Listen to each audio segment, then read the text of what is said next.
நிறைய பேர் ஏன் பின்மாற்றம் அடைகிறாங்க தெரியுமா? அவர்கள் ஒரு நோக்கத்துக்காக தேவனை தேடுகிறவர்கள். சபைக்கு வரும்போதே ஒரு நோக்கத்துக்காக தான் வராங்க.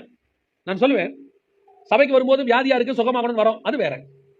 சபைக்கு வரும்போது நாங்க வந்துட்டு தருத்திரமா இருக்கிறோம், எங்களை ஆண்டவர் கொஞ்சம் ஆசீர்வதிக்கணும், அது வேற. சிலர் இயேசுநாதரை ஆசீர்வாத கடவுளா மாத்தி வச்சிருக்காங்க. Blessing god. இயேசுநாதர் ஆசீர்வாத கடவுளா இல்லையா? இயேசுநாதர் பூரண ஆசீர்வாத கடவுள். ஆனால் இங்கே அல்ல, மேலான ஆசீர்வாதங்களையே நாடுங்க. அப்ப இங்க ஒண்ணும் கிடைக்காதா? நிறைய பேர் என்ன சொன்னாங்க, நம்மை ஐஸ்வர்யனாக்கும்படி அவர் தரித்திரரானார். அப்ப நம்ம ஐஸ்வர்யனாக்கும்படி தரித்திரரானார்னா, இயேசுக்கு அப்புறம் 12 அப்போஸ்தலருக்கு அப்புறம் வந்த பவுல் என்னவா மாறி இருக்கணும்? பிலிப்பு, அதுக்கப்புறம் வந்ததான தீமோத்தேயு, தீத்து, இவங்களாம் யங்ஸ்டர்ஸ்.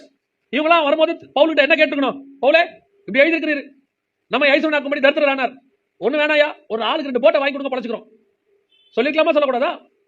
அப்ப இந்த ஐஸ்வர்யம் என்பது எதை குறிக்கிறது? இன்னும் அவங்க மைண்ட் எந்த ஐஸ்வர்யத்தை தான் யோசிக்குது?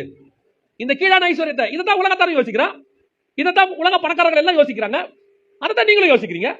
அப்போ உங்களுக்கு கொடுக்கப்பட்ட மேன்மையான ஆசீர்வாதமும் அவங்களுக்கு கிடைக்கப்பட்ட அவங்களா தேடிக்கிற ஆசீர்வாதமும் ஒண்ணுதானே? அப்ப அவங்க கஷ்டப்பட்டு தேடுற ஆசீர்வாதத்தை நீங்க தேவன் மூலமா பெற விரும்புறீங்க, அவ்வளவுதானா? இதுல எந்த டிஃபரன்ஸ் இல்லையா?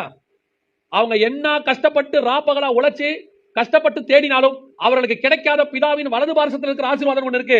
அதுதான் உங்களுக்கும் எனக்கும் வாக்குத்தத்தம் பண்ணப்பட்டது. அதுதான் கர்த்தர் நமக்கு வச்சிருக்கிறார்.